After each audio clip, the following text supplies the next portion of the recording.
Coming off the smash hit that was 1996's Twisted Metal 2, people were clamoring for more heavy metal infused, high-octane car combat action.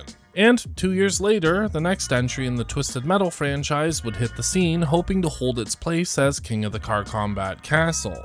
And that game was Twisted Metal 3. But unfortunately, Twisted Metal 3 would become the first of 3 stains on the franchise, and before I tear into this game too much, let me just say this. I do think Twisted Metal 3 is a good car combat game, I just don't think it's a good Twisted Metal game, if that makes any sense. By now, this franchise had established standards which I think were above those of its competitors, aside from Rogue Trip for obvious reasons. Back in the day, if you were to go into a game shop and read Twisted Metal on a jewel case, you'd think you were getting the very best of the genre, and up until Twisted Metal 3, that would have been the case. If you've played this game and ever wondered why it had such a dramatic shift in tone, feel, and quality, it's because it was developed by 989 Studios instead of SingleTrac, the people who developed the first two. I'm vastly oversimplifying this, but basically SingleTrac had some kind of dispute with Sony, plus they were sold to GT Interactive, leaving them unable to make more Twisted Metal games. Down the line, Scott Campbell would lead development on Rogue Trip Vacation 2012, which is an excellent game. A year later, he, along with many SingleTrac employees, would form Incognito Entertainment. Under this name, they would develop more Twisted Metal games, most notably Twisted Metal Black. They then left Incognito to form Eat Sleep Play, where they would make yet more Twisted Metal entries. All this is to say that the only 3 games that the main people didn't have a hand in were Twisted Metal 3, 4, and Small Brawl, hence our 3 stains. I know Small Brawl was made by Incognito, but that's a whole other weird situation, and I'll explain it in that video. Whew, I got way off track. What was I even talking about again? Oh, Twisted Metal 3's reception. Most critics of the day gave Twisted Metal 3 a score of under 50%. GameSpot, while conceding that the soundtrack by Rob Zombie and Pitch Shifter was fitting, also noted the lackluster level design and strange physics engine. They then went on to recommend people play Vigilante 8 or Rogue Trip Vacation 2012 instead, and who can blame them? I mean, we've already looked at those 2 on the channel and they're drastically better options. Well, at least Rogue Trip is. Game Informer wrote that certainly Twisted Metal 3 is a worthy addition to the series, but it isn't the same car combat game you've grown to know and love. For some, this is a good thing. For others, the changes are unacceptable. Next Generation gave the game 1 star out of 5, saying, "There's nothing to Twisted Metal 3 but the same old drive and shoot action from level to level with no payoff to keep your interest." So, clearly critics of the day weren't happy with the changes 989 made to the game. But even with the negative reviews, Twisted Metal 3 still sold 1.14 million copies in the US alone. No doubt a result of Twisted Metal 2's critical acclaim and Rob Zombie's contributions, which, credit where it's due, his music is an absolutely perfect fit for the series, and I'm surprised he didn't become a mainstay. But I've delayed long enough. Let's get right into it, shall we? Does anyone remember Twisted Metal 3?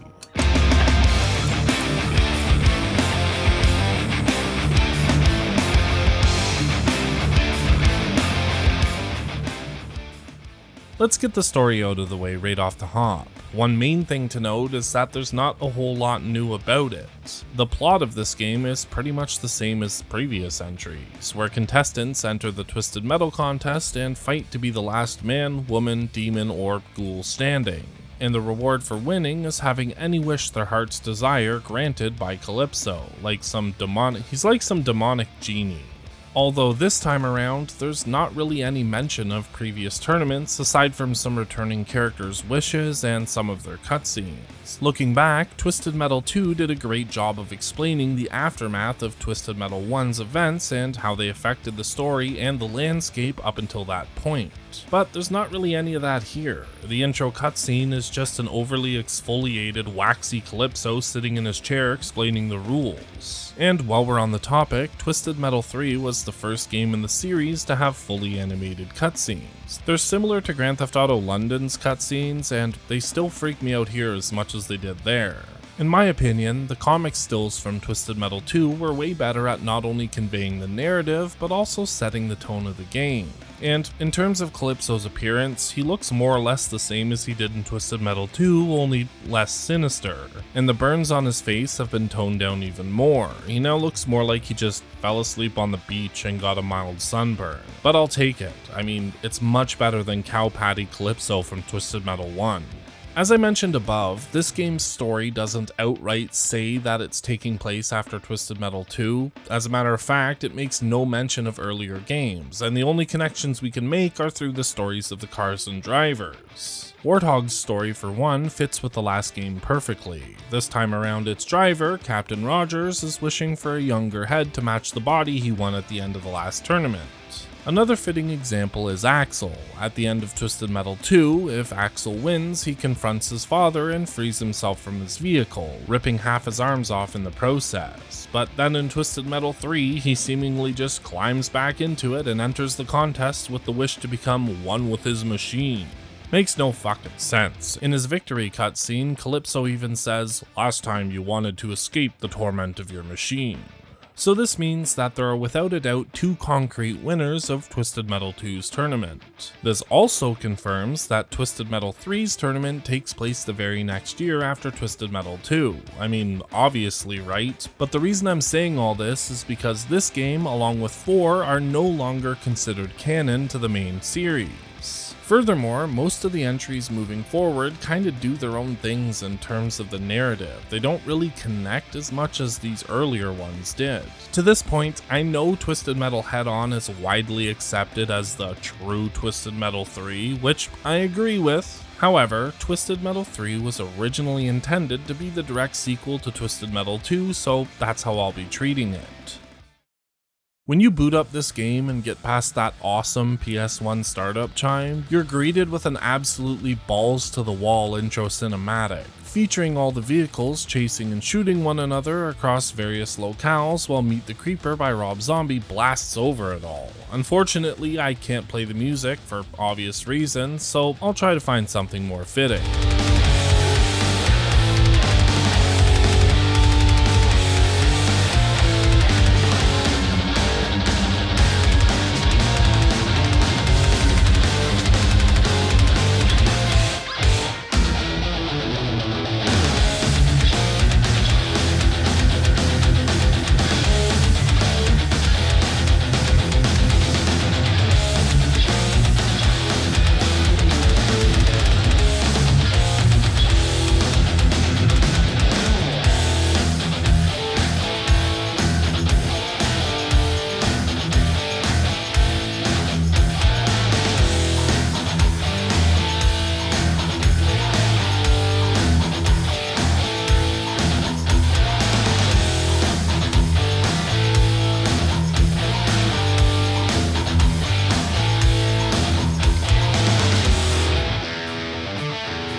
This is an awesome cinematic. It has no right being this awesome, which disappoints me even more because it's probably one of the best parts of the entire game. After that, you get a quick loading screen with the bar emptying instead of filling for some reason, then the main menu. And the main menu itself has a live deathmatch raging in its background, and it's a neat idea on paper, but in practice it's just really annoying. It's just a constant mishmash of loud explosions and barely audible music. Compare this to Twisted Metal 2's menus.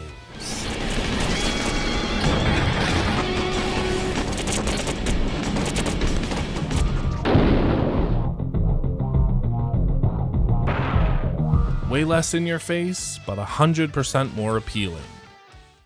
Anyway, let's take a look at the levels. The first stage is Hollywood, or a tiny square of concrete under a destroyed overpass with pools of toxic goo somewhere in Hollywood. Out of all the places in the city you could choose for a level, why here? Why have the level buried away in some generic nondescript area? Why not the Hollywood Hills or a portion of Hollywood Boulevard? I don't get it. There are so many places they could have chosen. There's nothing particularly wrong with the level. I do like the verticality and the lighting, but it's boring and there's not much to look at. It's not a super small level either, but it's big enough to feel empty against the two enemies you have to fight. As far as first levels go, it's not awful, but it's a major step back from Quake Zone Rumble. One thing to note is that Calypso now has more presence during the game in the form of talking to you at the start of every match. I kinda like this change. It serves as a constant reminder that you're just a circus monkey doing a dance for your demonic handler. Washington, D.C., the nation's capital, the last pristine city in a country devastated by the apocalypse. After Hollywood is Washington, D.C., and hey, we actually have a landmark in this one, and at least the White House is the proper size, unlike with Rogue Trip. Holy Jesus. What is that? What the fuck is that? What is that? The level itself is just a wide open square of land with zero cover. It's not the first time we've come across arenas like this, and it certainly won't be the last, so I can't really complain too much, but for the third entry in the series, you'd think the levels would have been refined beyond this. Washington repeats for the boss fight against Darkseid, and, well, it's a boss fight. I'll be honest, it's amazing to see and fight Darkseid again, but this level just makes for a boring, drawn-out slugfest with little strategy involved. It all boils down to you shooting Darkseid as much as you can while taking as little damage as possible. Next up is Hangar 18, and it's just a small octagon with a spaceship in the middle. Its size and shape, plus its overall feel, are oddly reminiscent of Suicide Slide from Twisted Metal 2, only it's worse here somehow. By shooting some control panels around the map, you can open up a teleporter in the spaceship itself, allowing you to get up top and grab the first of this game's unique level-specific weapons, which granted are pretty cool, but I'll go over them later on. The North Pole is a massive snowy area with an island in the middle surrounded by a frozen river. The island has a chalet and a few other destructible buildings with pickups inside, and while I do like the feel of this level, it's way too large and barren. It was at this point where I started to realize my biggest gripe with Twisted Metal 3, and that's that there's just no sense of speed or chaos anywhere in this game. If the first and second game had these two elements in droves, why not this one? It just makes the game feel way more drawn out than it had any right to be, and the North Pole is where this becomes very apparent. London is our next stop, and this level is actually pretty damn good. It's a massive level, comprised of streets, alleyways, parks, and plazas, and honestly, I genuinely like it. It reminds me of Paris from Twisted Metal 2. Of course, it's nowhere near as memorable or legendary as Paris, but still, it gives off the same vibe. My only complaint is that the stairs flip you over almost constantly, but that's more of an issue with the physics engine rather than the level. London is the second level that repeats, this time for the fight against Minion, and this fight is especially terrible. I mean, first off, it's Minion. Again. Minion in the first game was wicked. The excitement came from seeing that text, "Prepare to battle Minion." Like, who the hell is that? I mean, of course we know now, but when you were playing for the first time, you were excited as shit. Then seeing that iconic tank for the first time and frantically trying to take him out before he decimates you. Then, in the second game, he was cool, but still Minion. I mean, the wow factor was the level. And as much as I hated Amazonia, fighting a tank with a demon at the wheel on a lake of lava was pretty damn metal. However, in this game, it's just the same old song and dance. Minion lacks that hook, that wow factor. It's like the developers just said, here's Minion, whatever, go play. What makes this fight so boring isn't the result of the developers making changes and messing up the original vision of Minion. It's the fact that they did nothing to change him up at all. The only thing that really changed is, again, the level you fight him in, which is a real bummer because it's a demon. It's a demon driving a literal demon driving a tank, and he's boring. That doesn't make sense to me, but you know what? I've droned on about Minion for long enough. Let's move on. In my opinion, Tokyo is the worst level in the game. It's just a gaggle of rooftops with ramps and bridges connecting them. Sounds familiar, right? But the real piss off is that when you fall, you don't immediately die. You just land down on this shitty lava. I know it sounds like a completely ass-backwards complaint, but even though falling doesn't kill you instantly, landing down there and having to drive to a teleporter to get back into the fight is way more irritating than if it did. And the lava does so little damage, it may as well not even be there in the first place. The unique satellite weapon on this level is pretty cool though. It's probably the only good thing about the level, but again, I'll go over those in a minute. It was at this point during my playthrough where it really stuck that this game is by and large extremely boring. Again, by the time I got to Tokyo, I just didn't want to play anymore. I'd had my fill, and when I looked back at my footage for this level, I noticed I was just driving around. I wasn't even shooting anyone, I was just in La La Land taking the scenic route around the map. I guess I just went on autopilot. I don't know.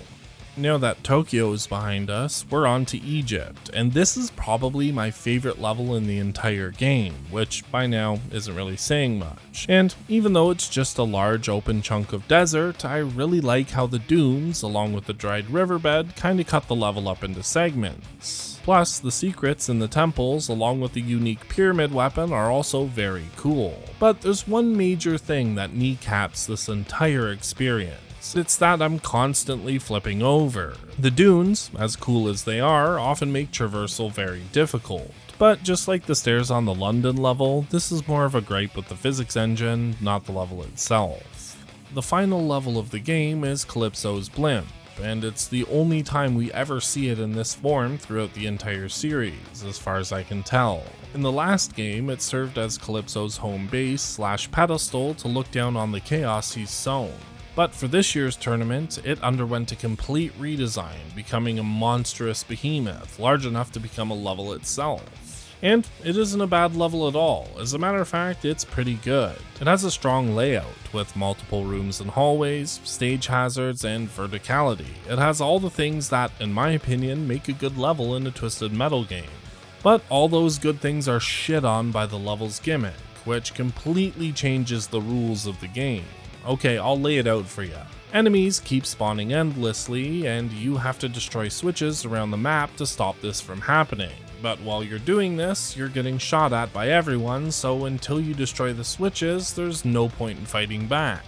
This makes the whole level an absolutely irritating and monotonous mess. Luckily, the plethora of rooms and hallways make it easy for you to lose a tail and catch your breath. So you destroy the switches and take everyone out. You're then on to the final battle against Primeval, which of course takes place on the blimp. And honestly, I struggled with this fight a lot. It's moderately difficult, but boring as all hell, disappointingly so, especially coming off Twisted Metal 2 and that awesome yet bullshit 2-stage Darktooth fight. Primeval just meanders around the level slowly, taking in the sights while occasionally firing devastating pot shots at you, and you'd better dodge them because they toss you around the level like a plastic bag in a windstorm. However, as long as you keep moving from room to room and don't let him get any health pickups, you'll have zero issues winning. On my playthrough as Roadkill, he kept getting to said health pickups before I could, so the fight lasted way too long. I got really bored about halfway through. But funny enough, Primeval's major weakness, as it turns out, is the stage itself. He kept getting stuck on the level geometry, allowing me to absolutely unleash everything on him until he died. Well, job done I guess. What do I win?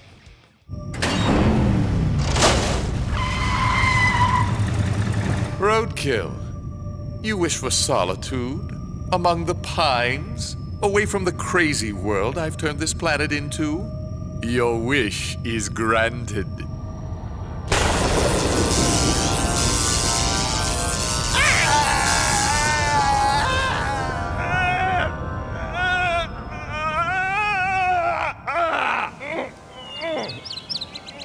So now you're alone among the pines.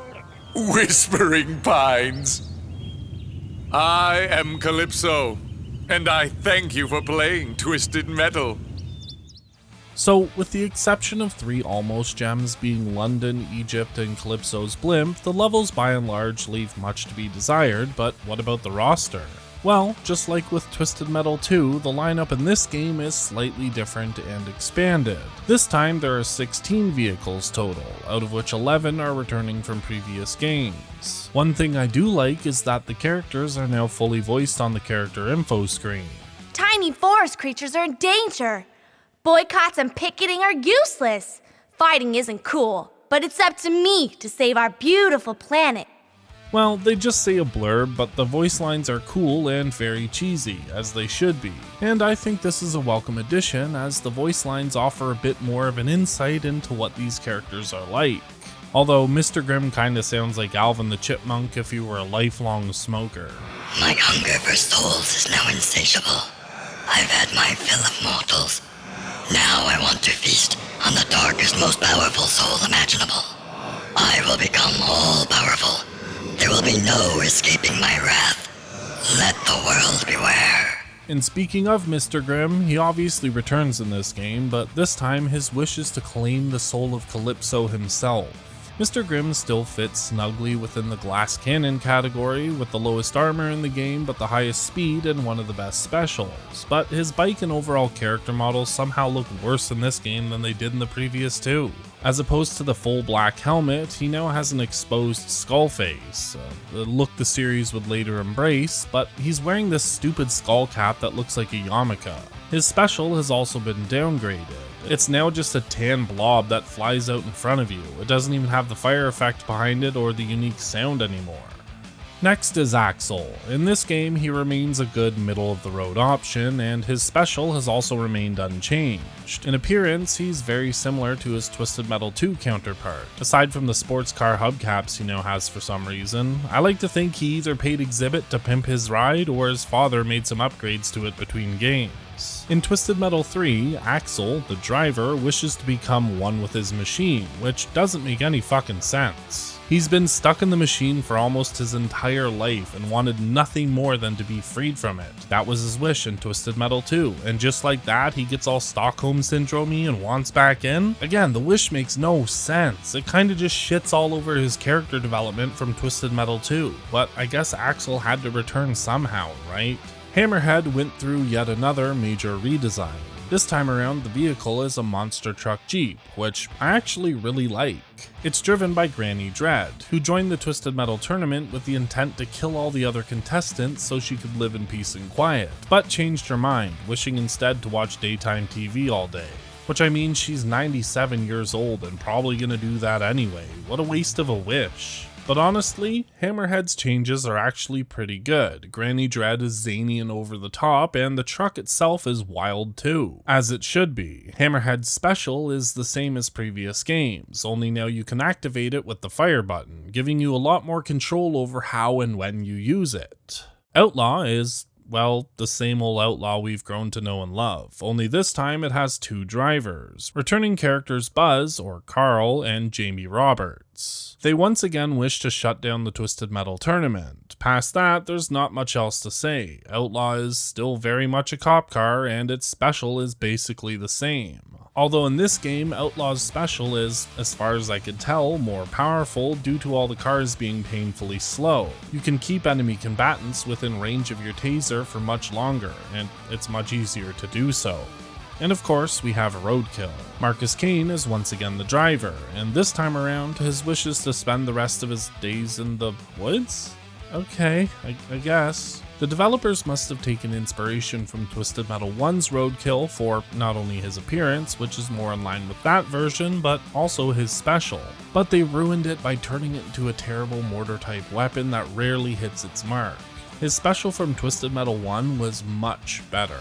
Spectre is driven this time by Lance Wilder, who, just like Spectre's previous driver, wishes to be world famous, and the car itself has been changed to a blue Dodge Viper, which is actually very fitting with Spectre's aesthetic. In terms of Spectre's special, it's the same old Ghost Missile, and it even has the signature sound. Everything about Spectre is so vastly and entirely different in every game it's featured in, to the point where each new iteration seems less like a continuation of the car or character's story and more like an entirely new situation altogether, which is really not common for original or long-running characters of the franchise, Hammerhead excluded of course. Next is Thumper, and it's once again driven by Bruce Cochrane, who this time wishes to chill with the homies?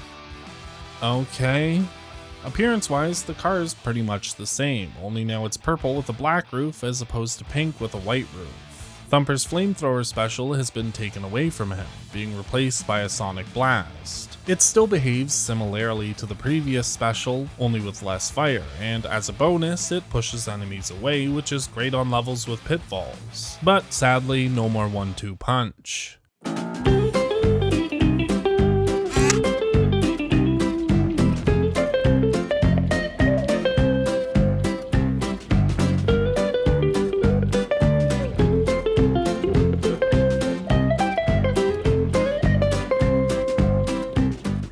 Warthog is once again driven by Captain Rogers, who, like Axel, has a wish that directly ties to the previous game. He wishes for a head to match the younger body he won at the end of Twisted Metal 2. Speaking of which, Captain Rogers now looks way less zombie-like. He now looks more like a 65-year-old mega fan of the Blue Man Group, and Warthog itself looks more or less the same as previous iterations, with the main differences being the gun pods on the roof, the color, and the overall lack of detail, even when compared to Twisted Metal 1's Warthog. The Patriot missiles are still his special, only as far as I could tell they no longer do more damage the longer they fly. Now, onto the 4 new vehicles, and spoiler alert, they're not very imaginative or interesting, that's why we never saw them again. But one thing to note is that, aside from Club Kid, all the new characters and a few returning characters enter the Twisted Metal contest with one wish in mind and then just change their mind halfway through. I'm guessing this is to add some complexity to the characters, but it just makes the wishes feel normal and unimportant. Almost like you wouldn't need the devil to achieve them anyway. You could just swap some life priorities and goals around, maybe work hard, save some money. Anyway, with that said, Augur is our first new addition. It's driven by Buster Cobb, who originally entered the contest to exact revenge on all the contestants for ruining his construction work. But surprise surprise, he later changed his mind, wishing instead to reveal his inner child. Does anything in this fucking game make sense? Seriously? And I know we're talking Twisted Metal here, like Twisted Metal, but damn, a lot of this game is so dumb. That being said, Augur's awesome. I mean, a construction vehicle? What a revolutionary idea. Oh wait, haven't we seen this before? All jokes aside, Augur's pretty alright, but I don't know why they didn't just keep Mr. Slam in the game and change it up a little bit. I mean, technically Mr. Slam was left without a driver at the end of Twisted Metal 2, so they could have easily appointed it a new one and kept it in the game. But instead, we got Augur. It's slow, but has decent armor, and I'll concede, Augur's special is pretty cool. You impale an enemy car on the auger on the front of the vehicle and spin them around for a few seconds before tossing them away. It's very similar to Mr. Slam's special, but not as visually appealing. And while playing as Augur was okay, it just made me want to play as Mr. Slam. Another new addition is Club Kid, driven by Club Kid, who wishes to party all night long like, well, a club kid. While I do really like his special, which is a mini black hole that sucks enemies in, spins them around, and then blows them up, the design of the vehicle itself is very uninspired. It's just a normal looking Mini Cooper with stripes and smiley faces painted all over it. It's almost like they were running out of ideas at this point.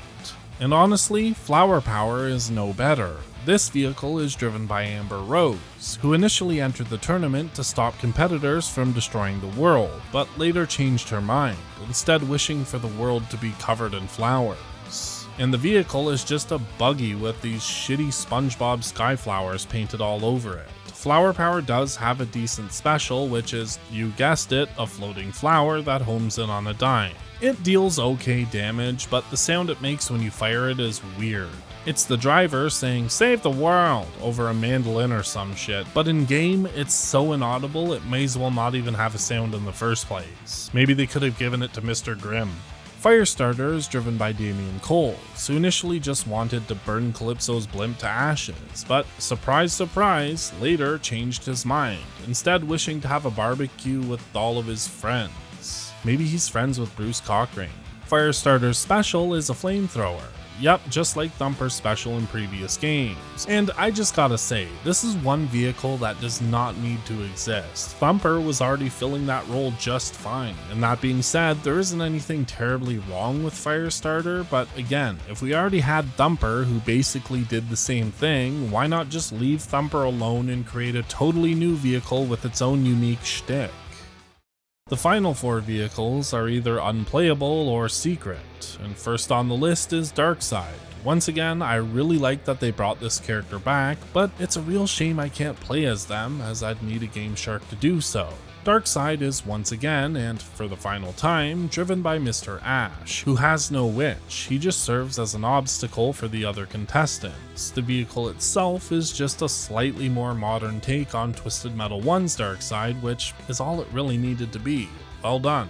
Now, it just wouldn't be a Twisted Metal game without the demonic ice cream truck, Sweet Tooth, and the truck itself is pretty much on par with previous games. But the bobblehead on the roof kinda looks like shit. It just looks like a dirty face painted on the front of a yellow and red shuttlecock.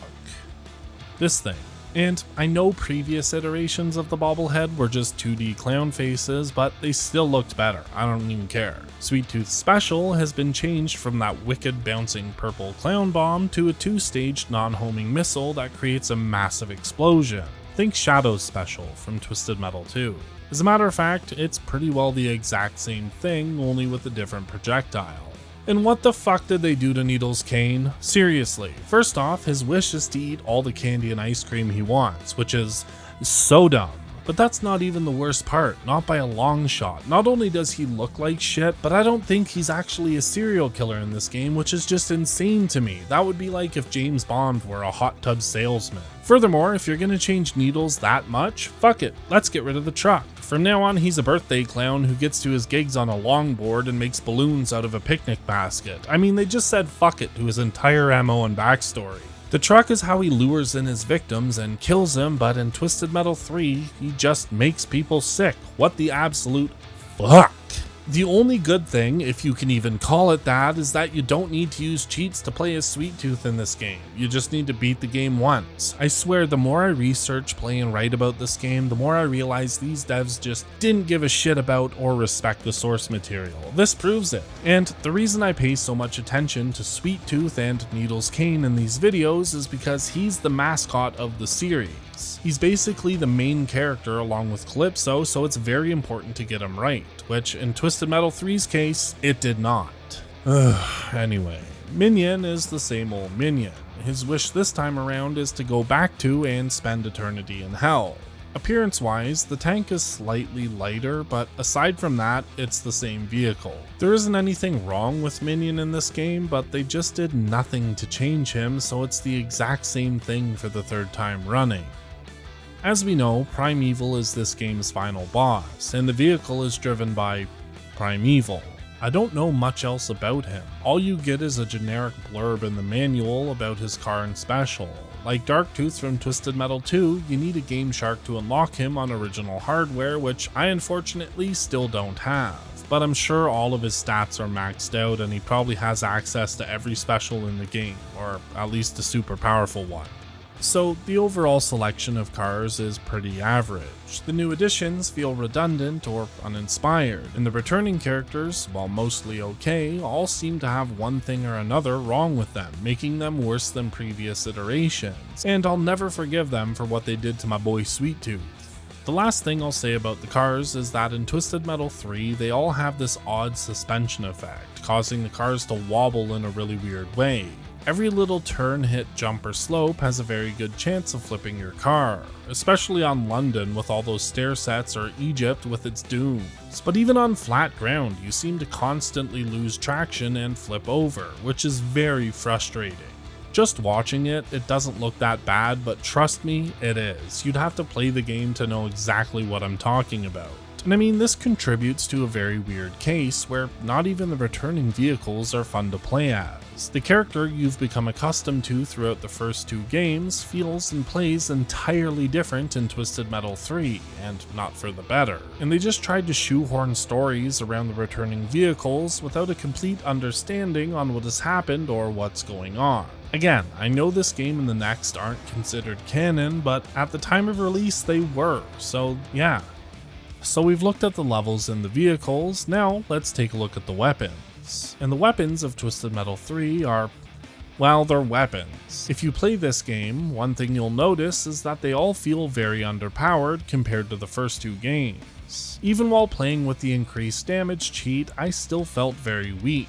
and the weird suspension effect, or wobble, as I mentioned earlier, causes you to miss a lot of shots. It basically makes non-homing missiles useless unless you're point blank. And to add insult to injury, some weapons now have recoil, which is a neat idea, I'll give them that, but the recoil is a bit too intense sometimes. As we've already discussed, it doesn't take much to flip your car over. As such, this mechanic makes chasing enemies down while blasting at them feel like a chore. You spend more time correcting your steering than actually shooting.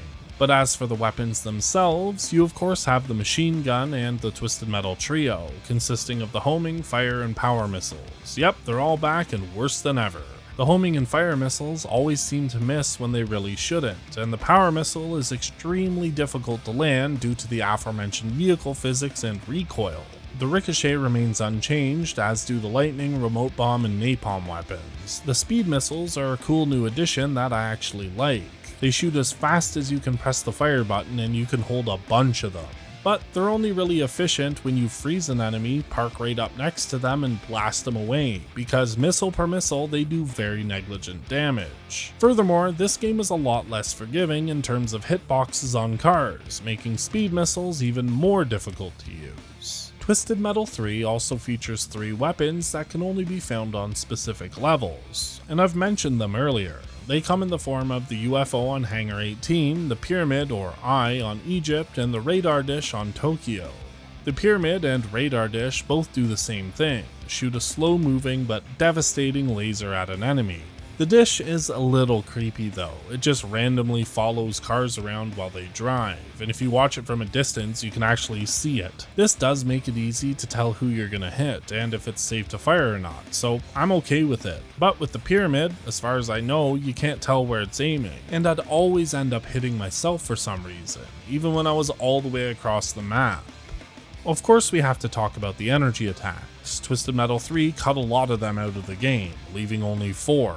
The Invisibility Cloak, the Freeze Burst, High Jump, and Rear Attack, and honestly, that's all you really need. I mean, visually it would have been nice to have a shield instead of the cloak, but you can get by with these 4 just fine, and I'm okay with this game stripping them back to the bare essentials.